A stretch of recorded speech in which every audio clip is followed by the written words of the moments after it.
नमस्कार प्रशिक्षणार्थी मित्र हो. औद्योगिक प्रशिक्षण संस्थेत प्रथम वर्ष प्रशिक्षण घेत असलेल्या सर्व प्रशिक्षणार्थींचे मी जयराम ससाने, गणित तथा चित्रकला निदेशक, स्वातंत्र्यवीर सावरकर शासकीय औद्योगिक प्रशिक्षण संस्था नाशिक आपले सहर्ष स्वागत करतो, वेलकम करतो. आजच्या या पाठामध्ये आपण बघणार आहोत आयसोमेट्रिक प्रोजेक्शन तुल्य प्रतिमा प्रक्षेप या पाठाविषयी अभियांत्रिकी चित्रकलामध्ये समावेश असलेल्या या पाठाविषयी माहिती बघणार आहोत. या पाठापूर्वी आपण प्रोजेक्शन म्हणजे काय, प्रोजेक्शनचे वेगवेगळे प्रकार, प्रोजेक्शनच्या पद्धती ह्या आपण मागील प्रोजेक्शन पाठामध्ये त्याची प्राथमिक चर्चा केलेली आहे. त्या पाठामध्ये आपणाला मी सूचितही केले होते की क्रमाक्रमाने आपण ज्या प्रोजेक्शनच्या पद्धती आहेत, ऑर्थोग्राफिक प्रोजेक्शनच्या ज्या ज्या दोन महत्वाच्या पद्धती आहेत, आयसोमेट्रिक प्रोजेक्शन आणि ऑर्थोग्राफिक प्रोजेक्शन, याची सविस्तर माहिती या प्रथम वर्षाच्या अभ्यासक्रमामध्ये प्रात्यक्षिकासह घेणार आहोत. Isometric projection. आयसोमेट्रिक प्रोजेक्शन हा एक ग्रीक शब्द आहे. मराठीत त्याला तुल्य प्रतिमा प्रक्षेप असं म्हटलं जातं. आयसोमेट्रिक प्रोजेक्शन म्हणजे काय? आयसोमेट्रिक प्रोजेक्शन म्हणजे एका ड्रॉइंग मध्ये आकृतीचे सर्व 3 माप दर्शविलेले असतात आणि सर्व मापे ही समान प्रमाणात मोजली जातात. याचे कारण असे की आयसो म्हणजे समान आणि मेट्रिक म्हणजेच मोजमाप किंवा मापन होय. या आयसो ग्रीक आणि मेट्रिक, आयसोमेट्रिक म्हणजे समान मोजमाप असं समजून आयसोमेट्रिक प्रोजेक्शन किंवा आयसोमेट्रिक हा शब्द तयार झालेला आहे. म्हणजेच तिन्ही दिशांना समान माप आहे. आयसोमेट्रिक अक्षाचा वापर करून आयसोमेट्रिक प्रोजेक्शन काढले जाते. आयसोमेट्रिक प्रोजेक्शन कसे काढायचे क्रमाक्रमाने आपण या व्हिडिओमध्ये त्याविषयी बघणार आहोत. जेथे 3 अक्ष 120 अंशाच्या अंतरावर असतात, जिथे ड्रॉइंग कोपऱ्यातून कोनातून ऑब्जेक्ट दाखवत असल्याचे दिसते, जेणेकरून ते 2D नसून 3D असल्याचे दिसते. म्हणजेच आपल्याला आयसोमेट्रिक प्रोजेक्शन मध्ये पदार्थ किंवा जो वस्तू आहे किंवा जी ड्रॉइंग आहे, हा वस्तूची आपल्याला स्पष्ट कल्पना येते की वस्तू प्रत्यक्षात कशी दिसत आहे म्हणून. म्हणजेच आयसोमेट्रिक प्रोजेक्शन मध्ये वस्तूच्या आपल्याला लांबी, रुंदी आणि उंची या 3 बाजू आपल्याला एकाच आकृतीमध्ये, एकाच ड्रॉइंग मध्ये दाखवता येतात, की जेणेकरून आपल्याला त्या ठिकाणी आयसोमेट्रिक द्वारे आपल्याला जी वस्तू आहे, वस्तू प्रत्यक्ष कशी दिसेल याची कल्पना येते. आयसोमेट्रिक हा ऑर्थोग्राफिक प्रोजेक्शनचा प्रकार आहे. ऑर्थोग्राफिक प्रोजेक्शन बनवताना त्या बिंदूपासून ड्रॉइंगच्या समतलावर लंब टाकून ऑब्जेक्ट मधील बिंदू ड्रॉइंग वर जोडला जातो. जर प्रतल असेल तर तो समान कोन बनवते, म्हणून आयसोमेट्रिक किंवा म्हणजे समान ऑब्जेक्टच्या 3 प्रमुख बाजूसह अशा प्रकारे घरांच्या आयसोमेट्रिक ड्रॉइंग मध्ये 3 दृश्यमान देखावे हे समभुज समांतरभुज चौकोन म्हणून दिसतात. म्हणजेच घनाच्या सर्व समांतर कडा समांतर रेषा म्हणून प्रक्षेपित केल्या जात असताना आडव्या कडा सामान्य आडव्या अक्षापासून एका कोपऱ्यात सामान्य 30 डिग्रीला काढल्या जातात. म्हणजेच आपल्याला आयसोमेट्रिक प्रोजेक्शन मध्ये 30-60-90 चा जो सेट स्क्वेअर आहे 30 डिग्री हा याच्यात कोनात काढल्या जातात. उभ्या आणि आडव्या रेषा. उभ्या कडा ज्या मुख्य अक्षाला समांतर असतात त्या कडा ह्या खऱ्या प्रमाणात म्हणजे ऍक्च्युअल स्केल मध्ये आपल्याला दिसत असतात. आता या ठिकाणी आपल्याला आयसोमेट्रिक प्रोजेक्शन, आयसोमेट्रिक ड्रॉइंग कशा पद्धतीचं असतं. या ठिकाणी आपल्याला एक ब्लॉक दिसतोय बघा. हा एक क्यूब आहे. ही याची लांबी आहे, ही याची रुंदी आहे. इथं असणारा जो कोन आहे हा 30 डिग्री आहे आणि या ठिकाणी होणारा जो कोन आहे तो 120 डिग्री आहे. 120 डिग्री म्हणजे पूर्ण कोन हा 360 डिग्री असेल. म्हणजेच प्रत्येक कोन या ठिकाणी असणारा हा जो कोन आहे 30 डिग्री, इथे आहे 30 डिग्री म्हणजे या दिशेला 30 डिग्री, या दिशेला 30 डिग्री आणि या ठिकाणी उभी ही रेषा असते 90 डिग्री. या ज्या लाईन्स आहेत त्यांना आयसोमेट्रिक लाईन्स, आणि ज्या आयसोमेट्रिक लाईन्सला या ज्या समांतर रेषा आहेत यांना नॉन आयसोमेट्रिक लाईन्स. ही आहे आयसोमेट्रिक लाईन्स. नंतर हा जो भाग आहे हा आहे तुमचा आयसोमेट्रिक ऍक्सिस. तर आयसोमेट्रिक ड्रॉइंग या पद्धतीने काढले जाते. या ऍनिमेशन मध्ये आपल्याला दिसतंय बघा, एक आयसोमेट्रिक ब्लॉक काढण्यासाठी किंवा आयसोमेट्रिक हे करण्यासाठी आपल्याला या ठिकाणी 30-60-90 चा सेट स्क्वेअर आणि त्याद्वारे आपल्याला त्याला सपोर्टिंगला टी स्क्वेअर किंवा दुसरे स्केल आपल्याला वापरता येते. या ठिकाणी बघा एक्सप्लोडेड आयसोमेट्रिक प्रोजेक्शन दिसतं इथं आपल्याला, आणि नॉर्मल आयसोमेट्रिक प्रोजेक्शन. म्हणजे जर आपण ट्रू स्केल घेतलं तर त्याच्यात आपल्याला वस्तूचं खरं माप असतं, आणि जर आयसोमेट्रिक स्केल घेतलं तर ते माप कमी होत असतं. म्हणून इथं एक्सप्लोडेड आयसोमेट्रिक प्रोजेक्शन आणि नॉर्मल आयसोमेट्रिक प्रोजेक्शन असं म्हटलेलं आहे. डायग्राम ए आधी इथं दिसते बघा आपल्याला. इथं डायग्राम ए मध्ये आपण हा आहे आयसोमेट्रिक ऍक्सिस, ह्या आहेत, ही आहे आयसोमेट्रिक लाईन, आणि ज्या आयसोमेट्रिक ऍक्सिसला समांतर आहेत त्यांना आपण नॉन आयसोमेट्रिक लाईन असं म्हटलं जातो. इथं हा एक भाग आहे इकडच्या बाजूने बघितलेला, हा वरच्या बाजूने बघितलेला आणि ह्या बाजूने बघितलेला. तसंच इथं वेगवेगळ्या रेषांद्वारे वरचा भाग, समोरचा भाग आणि साईडचा भाग, म्हणजे ज्या ठिकाणी आपल्याला जी आकृती मिळते तुल्य प्रतिमा प्रक्षेप असं आपण याला म्हणतो, की ज्याच्यामध्ये आकृती आपल्याला प्रत्यक्ष कशी आहे हे या ठिकाणी आपल्याला समजतं. याला आयसोमेट्रिक प्रोजेक्शन, तुल्य प्रतिमा प्रक्षेप असं म्हटलं जातं. या आकृतीमध्ये बघा दिसतंय आपल्याला आयसोमेट्रिक प्रोजेक्शन मध्ये सेट स्क्वेअरच्या सहाय्याने आपल्याला आयसोमेट्रिक काढताना रेषा कशा पद्धतीने काढायच्या. या ठिकाणी आपल्याला एक खालच्या बाजूला आपला हा टी स्क्वेअर असेल किंवा पट्टी आपण या ठिकाणी वापरू शकता. या ठिकाणी या ज्या लाईन्स वापरलेल्या आहेत त्या 30 डिग्री मध्ये ही रेषा मारली आहे 30 डिग्री. हा इथला कोन जो आहे 30 डिग्री. त्याच्या इथं नंतर वरची जी लाईन आहे ही 30 डिग्री मध्ये मारलेली आहे. नंतर हा इथला जो कोन केलेला आहे हा 90 डिग्री मध्ये केलेला आहे. म्हणजेच आपण या ठिकाणी बघतो बघा, ही रेषा काढलेली आहे, उभी रेषा काढलेली आहे, तिला समांतर रेषा काढलेली आणि ही लाईन काढलेली आहे. अशा पद्धतीने इथं आयसोमेट्रिक क्यूब किंवा आयसोमेट्रिक ठोकळा कशा पद्धतीने तयार केला जातो याच्या अॅनिमेशनद्वारे प्रत्यक्ष आपल्याला या ठिकाणी आपल्याला दिसत आहे की 3 बाजू, समोरील देखावा, साईडचा देखावा आणि समोरील देखावा या ठिकाणी वेगवेगळ्या कलर मध्ये सुद्धा इथं आपल्याला आयसोमेट्रिक क्यूब किंवा ब्लॉक कशा पद्धतीने तयार झालेला आहे हे या ठिकाणी आपल्याला समजण्यासाठी सोपं जात आहे. आयसोमेट्रिक प्रोजेक्शन मध्ये आपण काही जे सॉलिड्स आहेत त्या सॉलिड्स कशा पद्धतीने काढायचे हे आपण या ठिकाणी बघणार आहोत. इथं आपल्याला आयसोमेट्रिक चिती, आयसोमेट्रिक प्रिझम, 26 mm बाजू आणि 60 mm उंची असलेला षटकोनी प्रिझम आपल्याला या ठिकाणी काढायचा आहे. तर प्रथमतः आपल्याला काय करायचं, प्रथम 26 mm बाजूचा षटकोन काढून घ्यायचा. या ठिकाणी आपण षटकोन काढलेला आहे की ज्याची बाजू दिलेली आहे 26 mm. तदनंतर 1, 2, 3, 4, 5 अशा 6 बाजू आहेत. याला अंतर्गत नाव दिले आपण ए, बी, सी, डी, ई आणि एफ.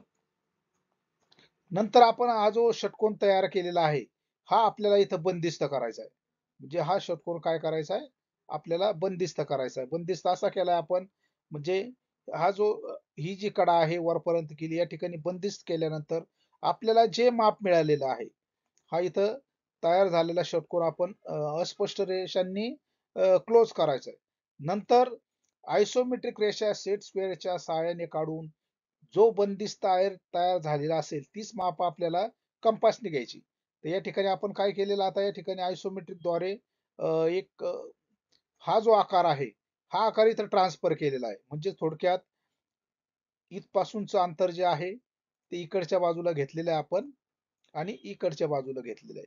तदनंतर जी माप आहेत ती माप आपण बी टू सी, हे जे केंद्र आहे तिथून तर आता 1 ते 4, नंतर एफ ते ई हे अंतर इथं काय केलेलं आपण असं या ठिकाणी ट्रान्सफर केलेलं आहे. प्रथम इथं आपण जो कोन घेतलेला आहे हा 30 डिग्रीचा घेतलेला इथं लक्षात येते आपल्याला बघा हा 30 डिग्रीचा कोन घेतलेला आहे.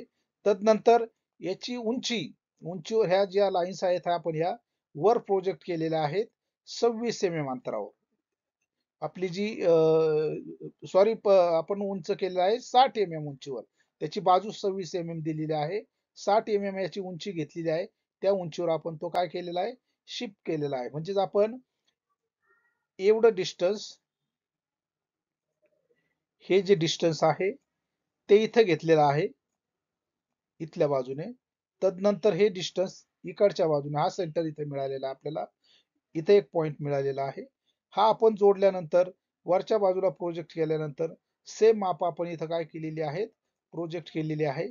तर वरची बाजू त्याची चितीची जी वरची बाजू आहे ती 60 अंतरावर आपण प्रोजेक्ट केल्यानंतर आपल्याला या ठिकाणी आयसोमेट्रिक चिती आयसोमेट्रिक प्रिझम कसा काढला जातो याचं कन्स्ट्रक्शन आपल्या लक्षात येत आहे.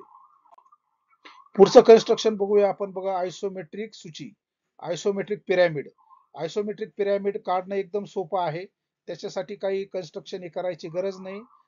जी साईज दिलेली आहे आयसोमेट्रिक लाईन्स आपण काढलेला आहे तिथं 30 डिग्री मध्ये.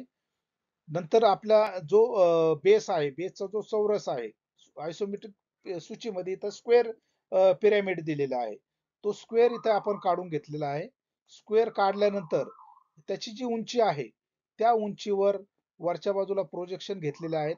इथून आपलं हे जोडलं असतं आपल्याला या ठिकाणी आपला जो आयसोमेट्रिक पिरॅमिड आहे तो पिरॅमिड आपल्याला या ठिकाणी काढता येतो. तर आयसोमेट्रिक सूची या पद्धतीने आपण बघितलेली आहे.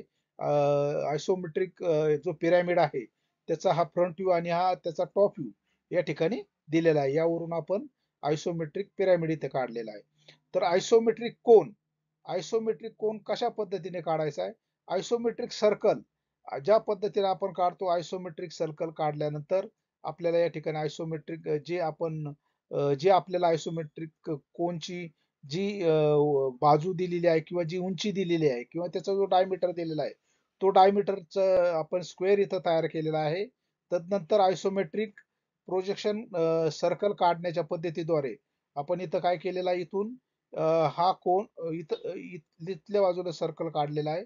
तसंच हा बिंदू जोडल्यानंतर इथं जो पॉइंट मिळतो या ठिकाणी आपण कर्व काढलेला आहे सर्कल काढलेला आहे. त्याच्यानंतर त्याची जी उंची असेल त्या उंचीला आपण काय केलेलं आहे इथं वरच्या बाजूला त्याच्या उंचीवर आपण उंचीवर त्या कडा जोडलेल्या आहेत. या पद्धतीने आपल्याला आयसोमेट्रिक कोन हा काढता येतो. आयसोमेट्रिक कोन काढताना जे तळाच्या बाजूला जे सर्कल आहे आयसोमेट्रिक सर्कल कशा पद्धतीने काढायचे त्याचं जे कन्स्ट्रक्शन आहे ते आधी भौमितिक रचना ज्याची जी आहे कन्स्ट्रक्शन ती आपण पुढे बघणारच आहोत. तर या ठिकाणी आपण बघतो बघा आयसोमेट्रिक एक फोनचा डायग्राम इथं काढला जात आहे. अॅनिमेशन इथं आहे. एक थोडक्यात रेक्टँग्युलर बॉक्स इथे ठेवलेला आहे. रेक्टँग्युलर बॉक्स क्रमाक्रमाने कशा पद्धतीने सेट स्क्वेअरचा वापर करून काढला गेला आहे या ठिकाणी लक्षात येत आहे. ही पहिली स्टेप आहे. या ठिकाणी याची लांबी आणि उंची काढली जाते. तदनंतर या ठिकाणी त्याची रुंदी इथं काढली जाते. ही कडा काढल्यानंतर त्याच्या आतल्या बाजूचं जे कन्स्ट्रक्शन आहे कीपॅडचं ते इथं काढलं जातंय. तदनंतर जो आतला बॉक्स आहे हा बॉक्स इथं काढला जातो. या पद्धतीने जनरली हे एक अॅनिमेशन आहे की ज्याच्याद्वारे आपले जे आयसोमेट्रिक प्रोजेक्शन म्हणजे काय याची कन्सेप्ट आपली क्लिअर होते. आयसोमेट्रिक बॉक्स मध्ये ब्लॉक कशा पद्धतीने बसवला गेलेला आहे आणि सेट स्क्वेअर कशा पद्धतीने वापरायचा आहे हे या ठिकाणी आपल्याला या अॅनिमेशन द्वारे लक्षात येत आहे. या ठिकाणी बघतोय बघा आपण आता आयसोमेट्रिक सर्कल काढणे हा एक सगळ्यात महत्वाचा भाग आयसोमेट्रिक प्रोजेक्शन मध्ये आहे. कारण की आयसोमेट्रिक प्रोजेक्शन काढताना अनेक प्रशिक्षणार्थ्यांना आयसोमेट्रिक सर्कल कसे काढावे याविषयी बऱ्याचदा माहिती नसते. परंतु या ठिकाणी आपण आयसोमेट्रिक प्रोजेक्शन मध्ये आयसोमेट्रिक सर्कल कशा पद्धतीने काढलं जातं हे बघणार आहोत. जो आपल्याला व्यास दिलेला आहे त्या व्यासाचा आपण अस्पष्ट रेषेचं एक आयसोमेट्रिक इथं स्क्वेअर तयार केलेला आहे. स्क्वेअर तयार केल्यानंतर पहिली स्टेप असेल आपली आयसोमेट्रिक स्क्वेअर तयार करणे, जी वर्तुळाचा जो व्यास तुम्हाला दिलेला आहे त्या व्यासाच्या आकाराचा एक चौरस तयार करणे. चौरस तयार केल्यानंतर दुसऱ्या स्टेपमध्ये त्या चौरसाचे जो सेंटर आहे तो सेंटर काढणे. या ठिकाणी आपण त्या चौरसा केंद्रबिंदू काढलेला आहे. तदनंतर केंद्रबिंदू काढल्यानंतर हा कॉर्नर म्हणजे त्याचा जो कर्ण आहे या एक कॉर्नर मधून इथे एक रेषा काढलेली आपण, नंतर इथे एक रेषा काढली. पहिली स्टेप, या ज्या कन्स्ट्रक्शन लाईन्स आहेत या कन्स्ट्रक्शन लाईन्स तुमच्या ह्या नेहमी फेंट अशा असल्या पाहिजेत. नंतर त्याचप्रमाणे आपण जसं इकडच्या बाजूने सर्कल काढलं होतं तसंच ज्या रेषा काढल्या होत्या छेदणाऱ्या तसंच या बाजूने आपण त्या या चौथ्या स्टेप मध्ये इथं रेषा काढणार आहोत. आपल्याला इथं दिसतंय बघा, यामध्ये आपण ज्या काढलेल्या रेषा आहेत याला आपण नावं दिलेले आहेत 1, 2, 3 आणि 4. तर हे बिंदू देऊन घेतल्यानंतर आपल्याला या वर्तुळाचे वर्तुळ काढण्यासाठी आयसोमेट्रिक सर्कल काढण्यासाठी जे क्रॉस सेक्शन आहेत ते क्रॉस सेक्शन आपल्याला या ठिकाणी मिळालेले आहेत. प्रथम आपण करणार आहोत, पहिल्या वेळेस आपण करायचंय कंपास बॉक्स घ्यायचा आहे. कंपास बॉक्स मध्ये या ठिकाणची स्टेप किंवा या ठिकाणची स्टेप कुठलीही स्टेप आपण अगोदर करू शकता. तर इथं प्रथमतः आपण एक केंद्र घ्यायचं, एक सेंटर, नंतर एवढी त्रिज्या घ्यायची, एक सेंटर याला आपण म्हणू एक्स, याला आपण म्हणू वाय, 1 एक्स एवढी त्रिज्या घेऊन इथं सर्कल काढलेला आहे. तोच केंद्र ठेवून तेच डिस्टन्स ठेवून दोन केंद्र घेऊन इथून आपण पी आणि क्यू इथपर्यंतचा हा कर्व काढलेला आहे. म्हणजे आयसोमेट्रिक सर्कल मधला हा भाग सर्कलचा, नंतर आयसोमेट्रिक सर्कलचा हा भाग या ठिकाणी आपला तयार झालेला आहे. तदनंतर पुढच्या स्टेप मध्ये आपण बघूया. पहिल्या स्टेप मध्ये बघा आपण हे सर्कल कंप्लीट केलेलं होतं. आता या स्टेप मध्ये आपण बघूया 4 केंद्र घेऊन एवढी त्रिज्या घेऊन किंवा एवढी त्रिज्या घेऊन आपल्याला कंपास मध्ये 4 हे केंद्र घेऊन या बिंदूपासून इथपर्यंत आपल्याला आर्क काढायचा आहे. तसं 3 केंद्र घेऊन या बिंदूपासून आपल्याला इथं कर्व काढायचा आहे. तर अशा पद्धतीने आपल्याला निदर्शनास येईल की आयसोमेट्रिक सर्कलचं जे कन्स्ट्रक्शन आहे या पद्धतीने केलं जातं. पुन्हा एकदा मी रिपीट करतो, आयसोमेट्रिक सर्कलचं कन्स्ट्रक्शन करताना प्रथम दिलेल्या मापाचा चौरस तयार करून घ्या. चौरस तयार करून घेतल्यानंतर त्याचे केंद्र जोडा, त्याचे सेंटर काढून घ्या. सेंटर काढून घेतल्यानंतर आतला जो डायगोनल आहे तो जोडून घ्या. नंतर या रेषा जोडून घ्या, या रेषा जोडून घ्या. आपल्याला इथे हा सेंटर, इथून आपण सर्कल काढतोय. नंतर हा केंद्र बिंदू घेऊन एवढी त्रिज्या घेऊन इथं सर्कल काढता येईल. नंतर हा केंद्र बिंदू घेऊन एवढी त्रिज्या घेऊन इथं आपल्याला सर्कल काढता येईल. नंतर या ठिकाणी या बिंदूवरून आपल्याला इथं सर्कल काढता येईल. या पद्धतीने आयसोमेट्रिक सर्कल हे काढलं जातं. या आकृतीमध्ये आपल्याला दिसतंय की वरच्या बाजूने जे आयसोमेट्रिक सर्कल काढलं जातं ते कशा पद्धतीने काढलेलं आहे. नंतर लेफ्ट साइडने जे आयसोमेट्रिक सर्कल आहे ते कशा पद्धतीने काढलेले आहे इथं लक्षात येतंय. नंतर समोरच्या बाजूने आयसोमेट्रिक सर्कल कसं काढलेलं आहे या ठिकाणी आपल्याला लक्षात येत आहे. तर आयसोमेट्रिक सर्कल काढणे हा आयसोमेट्रिक प्रोजेक्शन मधील एकदम महत्वाचा भाग आहे. कारण की अनेक प्रकारचे जे आयसोमेट्रिक व्ह्यूज असतात किंवा आयसोमेट्रिक ब्लॉक्स असतात त्या ठिकाणी अनेक ठिकाणी जो कर्व सरफेस असतात किंवा जे वर्तुळाकृती भाग असतात, तर अशा ठिकाणी वर्तुळाकृती भाग काढताना या पद्धतीने आयसोमेट्रिक सर्कल काढले जातात. आयसोमेट्रिक सर्कल जर आपण बघितलं तर आपल्याला ते एक इलिप्स सारख्या आकाराचं दिसतं की ज्याला आपण ओव्हल शेप असं म्हणतो. पुढे बघूया आपण, बघा एक या ठिकाणी आयसोमेट्रिक एक ग्राफ दिलेला आहे. या ग्राफ मध्ये वेगवेगळ्या प्रकारचे आकार कसे तयार होतात. या ठिकाणी जर आपण एक आयसोमेट्रिक ग्राफ जर आपण घेतला तर ग्राफवर आपल्याला अगोदर आपल्याकडे जे सेट स्क्वेअर आहेत त्या सेट स्क्वेअरच्या सहाय्याने आपल्याला आयसोमेट्रिक ब्लॉकची प्रॅक्टिस करता येते. या ठिकाणी पहिला ब्लॉक दिसतोय, दुसरा ब्लॉक दिसतोय, तिसरा ब्लॉक दिसतोय. आपण या ठिकाणी एक ब्लॉक तयार करूया. ह्या रेषा जोडल्या असता किंवा खाली येऊ आपण. ही लाईन जोडलेली आहे आपण. इथून ह्या लाईन जोडलेल्या आहेत. इथून ह्या रेषा जोडलेल्या आहेत. आपण खालीपर्यंत घेतलेल्या आहेत रेषा. तर नंतर इकडच्या बाजूला जोडलेला आहे. इकडं जोडलेलं आहे. ही लाईन जोडलेली आहे. तर इथं बघा आपल्याला एक आयताकृती ठोकळा तयार झालेला दिसतोय. कुठल्याही पद्धतीने आपल्याला हे जे डॉट्स आहेत 30 डिग्री मध्ये इकडच्या बाजूला डॉट्स दिलेले आहेत. हे 90 डिग्री मध्ये दिलेले आहेत. म्हणजे या ठिकाणी आपण जर ही लाईन जोडली या क्रमाने, नंतर इकडच्या बाजूला या क्रमाने जोडली, इकडं खालच्या बाजूला जोडली, तर आपल्याला एक आयत आयसोमेट्रिक आयत तयार झालेला दिसतोय. नंतर या ठिकाणी आपण जर या पद्धतीची लाईन असेल, ती इकडच्या बाजूला जोडलेली असेल आणि या बाजूने इथं जोडलेली असेल, तर आपल्याला एक वेब तयार झालेली दिसते की ज्याच्याद्वारे आयसोमेट्रिक मध्ये या अशा ग्राफचा वापर करून आपल्याला आयसोमेट्रिक प्रोजेक्शनचा जे वेगवेगळ्या प्रकारचे ब्लॉक्स आहेत त्याचा सराव आयसोमेट्रिक ग्राफ पेपरवर करता येतो. तर प्रशिक्षणार्थी मित्र, आयसोमेट्रिक प्रोजेक्शन हा एक महत्वाचा भाग ऑर्थोग्राफिक प्रोजेक्शन मधला आपण या ठिकाणी बघितलेला आहे. या पाठामध्ये आपण आयसोमेट्रिक म्हणजे काय, आयसोमेट्रिक पद्धतीचा वापर कुठं केला जातो, आयसोमेट्रिक स्केल, ट्रू स्केल म्हणजे काय, थोडक्यात आयसोमेट्रिक म्हणजे पदार्थ किंवा वस्तू प्रत्यक्ष कशी दिसते याचा अंदाज आपल्याला होतो. आयसोमेट्रिक प्रोजेक्शनद्वारे जे ब्लॉक काढले जातात ते इंजिनिअरिंग क्षेत्रामध्ये त्या ठिकाणी अनेक प्रकारे त्याचा वापर केला जातो. या पाठामध्ये आपणास सर्वात महत्वाचा जो भाग होता आयसोमेट्रिक सर्कल काढणे, कारण की प्रत्येक प्रशिक्षणार्थीचा किंवा प्रत्येक विद्यार्थ्याचा एक तो अवघड वाटणारा जो भाग असतो की आपल्याला आयसोमेट्रिक सर्कल काढता येतील की. मी या व्हिडिओमध्ये आपणास आयसोमेट्रिक सर्कल कशा पद्धतीने काढायचे याचा सराव करण्यासाठी आपण जर व्हिडिओ बरोबर आपलं प्रशिक्षण साहित्य drawing paper, drawing compass, pencil बरोबर घेऊन बसलात तर या व्हिडिओद्वारे आपणास आयसोमेट्रिक सर्कलचा सराव करणे एकदम सोपे जाईल. पुन्हा एकदा आपणास सर्वांनी हा व्हिडिओ बघितल्याबद्दल धन्यवाद.